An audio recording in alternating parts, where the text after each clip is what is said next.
जब बात आलमी ताकतों की होती है तो सबसे पहला नाम अमेरिका का आता है या फिर इजराइल, और इसी तरह से यूरोप के दूसरे जो बड़े ममालिक हैं उनका नाम आता है। और इन आलमी ताकतों के लिए, खासतौर से अमेरिका और इजराइल के लिए जो सबसे बड़ी रुकावट है वो दरअसल मशरिक़ वुस्ता में खासतौर से ईरान की बात की जाए तो ईरान बहुत बड़ी रुकावट है, बल्कि रुकावट नहीं, इसे चैलेंज कहिए कि इन सुपर पावर के लिए दरअसल ईरान बहुत बड़ा चैलेंज है। एक बार फिर से ईरान के सुप्रीम लीडर अली खामनेई ने एक बड़ा बयान दिया है और उन्होंने कहा है कि ईरान अमेरिका के सामने झुकने वाला नहीं है और अमेरिका की जो दादागिरी है, अमेरिका जो अपने आप को सुपर पावर कहता है, उसकी ईरान के सामने दरअसल एक भी चलने वाली नहीं है। और अली खामनेई ने यह भी कहा है कि दरअसल अमेरिका जहां पर कमजोर कड़ी देखता है वहां पर कार्रवाई करता है और वहां पर पाबंदियां लगाता है, लेकिन ईरान के सुप्रीम लीडर अली खामनेई ने एक बार फिर से साफ कर दिया है कि अगर पहले तो वो एटमी तवानाई पर काम नहीं कर रहा है, और अगर वो एटमी तवानाई पर काम करता भी है तो वो उसकी खुद की एक तरह से सुरक्षा और उसकी हिफाजत के लिए है। क्योंकि आप देखिए हालिया दिनों जो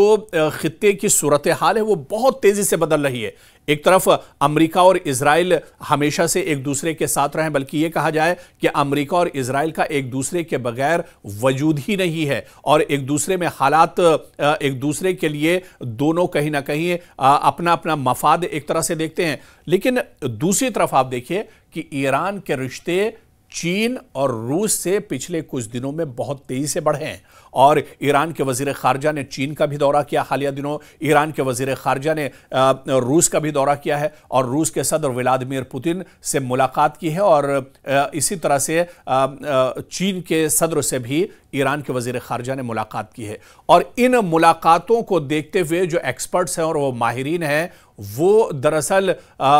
इसे मुस्तकबिल में एक बड़े ग्रोहबंदी के तौर पर देखा जा रहा है कि आने वाले दिनों में जब अमेरिका एक तरफ होगा, यूरोप के कुछ ममालिक अमेरिका के साथ होंगे, लेकिन ईरान दूसरी तरफ मशरिक़ वुस्ता में इजराइल और अमेरिका के लिए बड़ा चैलेंज होगा, क्योंकि ईरान के पीछे चीन और रूस जैसी बड़ी ताकतें खड़ी होंगी। और जिस तरह से हालिया दिनों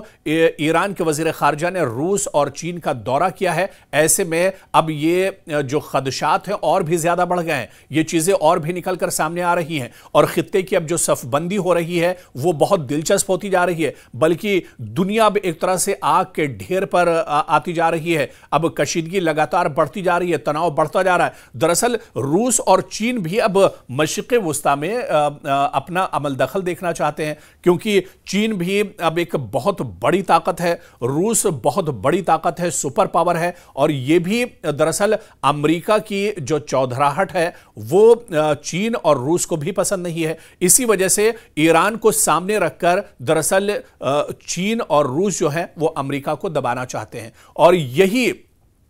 दरअसल अमेरिका की जो नाजुक कड़ी है यही है। और अगर रूस और चीन ईरान के साथ आ जाते हैं तो अमेरिका की मुश्किलें आने वाले दिनों में और ज्यादा बढ़ सकती हैं। इसी वजह से इस दौरे को काफी अहम देखा जा रहा था। जिस तरह से ईरान के वजीर खारजा ने पुतिन से मुलाकात की और शी जिनपिंग से मुलाकात की है, और इस मुलाकात को काफी अहम माना जा रहा है। आप देखिए कि अमेरिका फिर तनहा पड़ जाएगा अमेरिका के साथ। हालांकि यूरोप के कई ममालिक हैं जो हर वक्त उसके साथ खड़े रहते हैं, और खासतौर से इजराइल और अमेरिका का तो चोली दामन का साथ रहा है। चाहे माजी की बात की जाए, चाहे गजा में जिस तरह से जंग हुई, अमेरिका लगातार सपोर्ट इजराइल का करता रहा है और इजराइल हर तरह से अमेरिका का सपोर्ट करता रहा है। तो ऐसे में अब आप देखिए कि आलमी नक्शे पर अगर देखिए, खित्ते में अगर आप देखिए, तो अब सफबंदी बड़े पैमाने पर हो रही है। और इसी वजह से आप देखिए जिस तरह से पिछले कुछ दिनों में ईरान के तेवर बदले हैं, बल्कि यह कहा जाए कि ईरान के तेवर सख्त हुए हैं, उसके पीछे दरअसल यही वजह है क्योंकि अब ईरान तनहा नहीं है। अब इस लड़ाई में ईरान के पीछे दो बड़ी सुपर पावर, दुनिया की दो बड़ी ताकतें एक तरह से खड़ी हैं, और इसी वजह से अब ईरान दरअसल चढ़कर बोल रहा है। और इसी वजह से ईरान के सुप्रीम लीडर अली खामनेई का जो बयान आया, उन्होंने दो टूक अल्फाज में अमेरिका को चैलेंज किया है और यह कहा है कि अमेरिका के पीछे दरअसल ईरान चलने वाला नहीं है। ईरान अपनी खुद मुख्तारी के लिए, ईरान अपनी सिक्योरिटी के लिए, ईरान अपनी हिफाजत के लिए इस तरह के कदम उठा रहा है और इस तरह के कदम आइंदा भी ईरान उठाता रहेगा। आपको याद होगा कि मशरिक़ वुस्ता में 12 दिनों की इजराइल और अमेरिका के दरमियान जो जंग हुई थी, इस जंग के बाद खित्ते में ईरान का कद और बढ़ गया है, क्योंकि इजराइल यह समझता था कि वो ईरान को आसानी से दबा लेगा और इसी के चलते अचानक हमला इजराइल ने ईरान पर किया था। लेकिन इस हमले के बाद जो कुछ हुआ वो पूरी दुनिया ने देखा। पूरी दुनिया ने देखा कि किस तरह से इजराइल की पोल खोलकर ईरान ने रख दी थी। 12 दिनों के इस हमले में, 12 दिनों के इस जंग में इजराइल बुरी तरह से पछता हुआ था। इजराइल को चारों खाने ईरान ने चित कर दिया था और जो सच्चाई थी वो दरअसल दुनिया के सामने इजराइल की निकलकर सामने आ गई थी। इजराइल इतना ज्यादा पस्त हो गया था कि फौरन अमेरिका को मुदाखलत करनी पड़ी और अमेरिका ने फौरन जंगबंदी ईरान और इजराइल के दरमियान कराई थी, क्योंकि एक तरह से इस जंग में इजराइल पिछड़ता हुआ जा रहा था। इजराइल का जो दुनिया का सबसे मजबूत एयर डिफेंस सिस्टम माना जा रहा था, वो एयर डिफेंस सिस्टम भी नाकारा हो गया था और ईरान के हमलों को नहीं रोक पा रहा था। जितने भी शहर इजराइल के अंदर थे, बड़े शहर या तिजारती इदारे या फिर सिक्योरिटी के जो टारगेट्स थे, उन सब को ईरान ने निशाना बनाया था। बड़े पैमाने पर जानी और माली नुकसान इजराइल को उठाना पड़ा था। हालांकि इजराइल दुनिया के सामने चीजों को छुपाता रहा, लेकिन जो दावा ईरान की तरफ से किया गया और जो दावा अभी भी ईरान की तरफ से किया जा रहा है वो यही है कि जो 12 दिनों की जंग हुई थी, उस जंग में इजराइल को काफी ज्यादा नुकसान उठाना पड़ा था। आप ये मानिए कि जिस वक्त ये जंग चल रही थी उस वक्त ईरान तने तनहा था, अकेला ये जंग ईरान लड़ रहा था। और वो ईरान जिस पर कई सालों से पाबंदियां रही हैं, जो न तो कोई हथियार बना सकता है, ना ही कोई इस तरह का कदम उठा सकता है, और पाबंदी के बावजूद और अकेले तौर पर दुनिया की एक बड़ी ताकत, बल्कि एक ताकत नहीं, अमेरिका और इजराइल दोनों मिलाकर इन्हें एक तरह से ईरान ने पसपा किया था। और अब आप सूरत हाल देखिए कि अगर रूस और चीन ईरान के सामने खड़े हो जाते हैं तो कहीं ना कहीं अमेरिका और इजराइल की परेशानियां एक तरह से बढ़ जाएंगी। और यही वजह है कि ईरान ने भी जिस तरह से हालिया दिनों अपनी जो पॉलिसी है, अपनी जो स्ट्रेटेजी है, उसमें बड़ा बदलाव लाया है और अब चीन और रूस के राब्ते में ईरान भी है। और जिस वक्त ये जंग चल रही थी, हालांकि उस वक्त भी चीन ने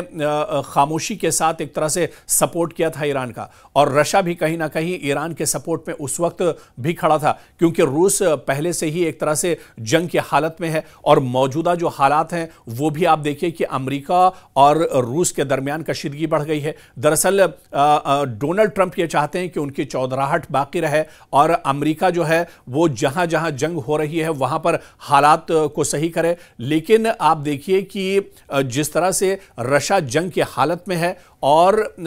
डोनाल्ड ट्रंप दरअसल ज़ेलेंस्की और पुतिन के बीच में एक तरह से मुआहदा कराना चाहते थे, जंगबंदी कराना चाहते थे, लेकिन पुतिन दरअसल अपनी